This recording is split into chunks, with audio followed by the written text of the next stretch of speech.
Hey, I'm Lindsey Keller with Seven Springs Real Estate. If you are looking to buy a house in the Austin area, you're going to run into the same things in Austin that you would with most major cities. You're not going to find very big yards, if any yard, when you're in the city. And that is true in Austin, even as you get out into the areas that feel a little bit more suburban. So, where do you go around Austin if you want more land? That's what we're going to talk about today.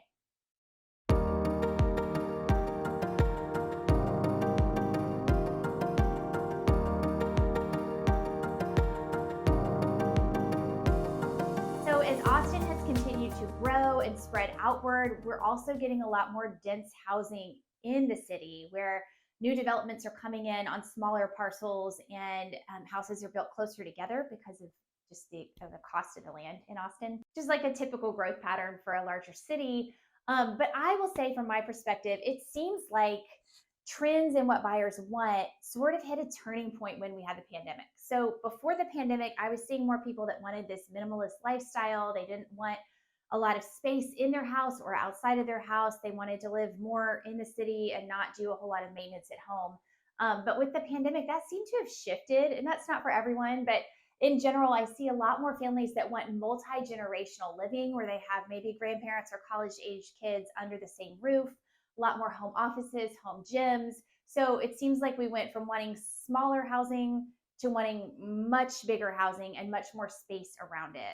So where can you go in Austin? Where are these places that you can get more land than just a little postage stamp condo feeling type house?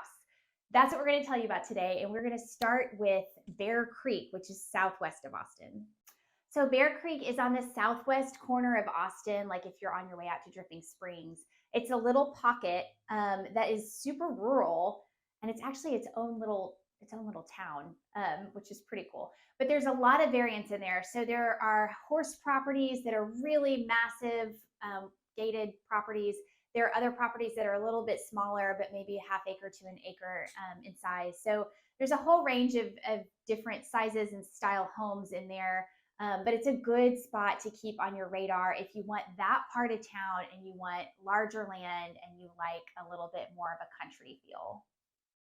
All right, another area to keep an eye on would be Northwest Buda and Manchac. And I've kind of lumped those two together because they're so close together on the map, but there are a lot of differences. So Northwest Buda has some master plan communities on larger lots. Of course, they get more pricey and they have HOAs. Manchac tends to be less HOAs, older homes, but definitely like more of a rural feel. And Manchac is actually its own city with lower taxes than most of Buda as well. So there's a lot of differences, but they're very close together, and both could be a really good option if you're going to work in Austin, but you want more space and less of an urban feel. Another area we can't fail to mention is Dripping Springs, which is really a true suburb of Austin on the southwest side. Out in Hays County, Dripping Springs a few years ago would have been a really smart investment.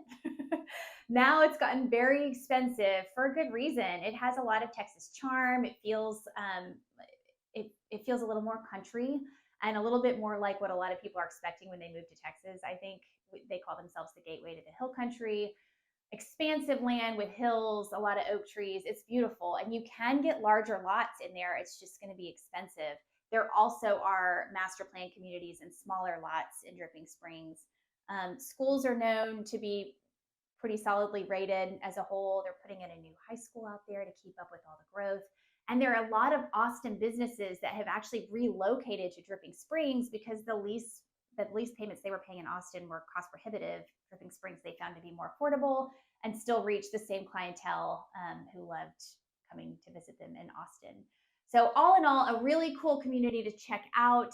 We could do a whole separate video on Dripping Springs, but definitely a place that you can keep on your radar if you want more land.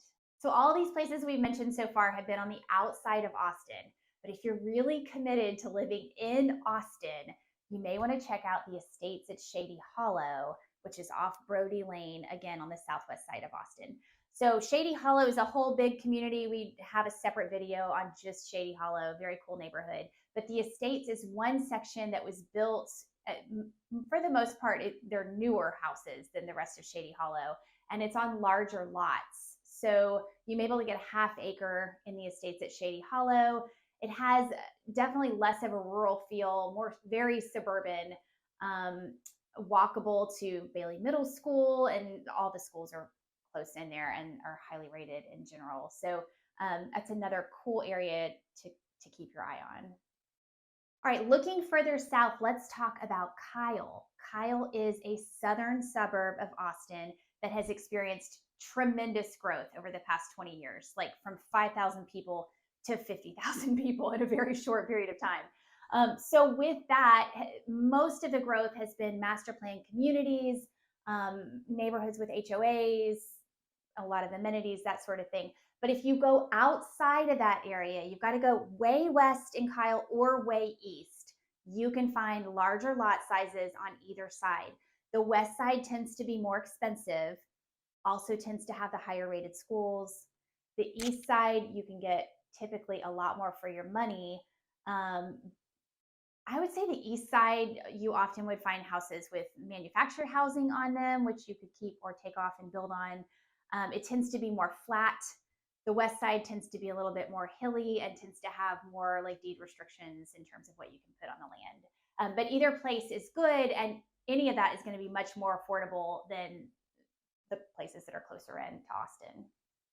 All right, on the footsteps of talking about Kyle, the east side of Kyle is actually very similar to a town called Dale. Dale is way southeast Austin, on the east side of the 130 toll.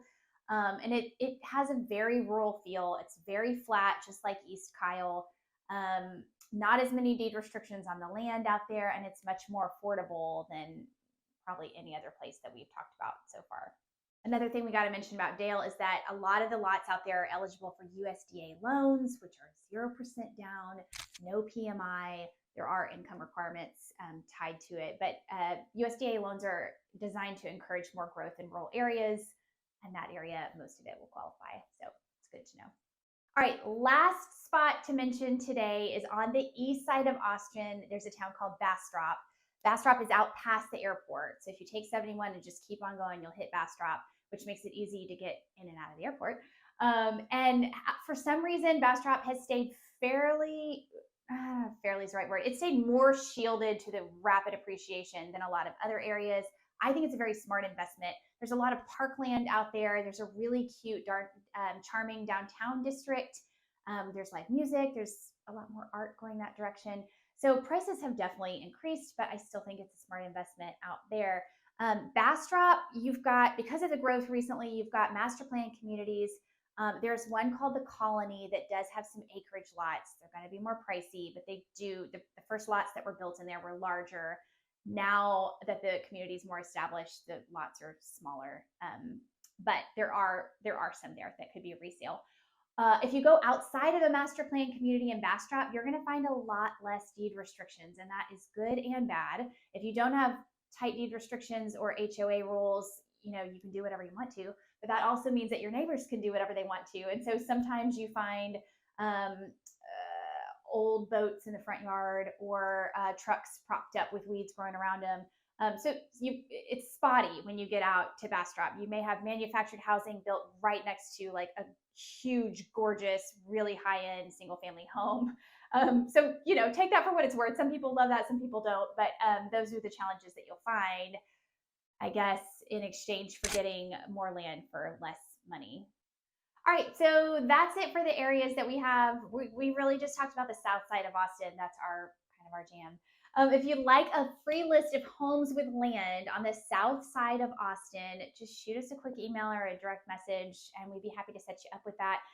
We can just do like a blanket homes with land if you want, or we can make it more custom to your budget and other specifics that you're looking for. So happy to help any way we can. Thanks so much for watching. Please like and subscribe to our YouTube channel, and we'll see you next time.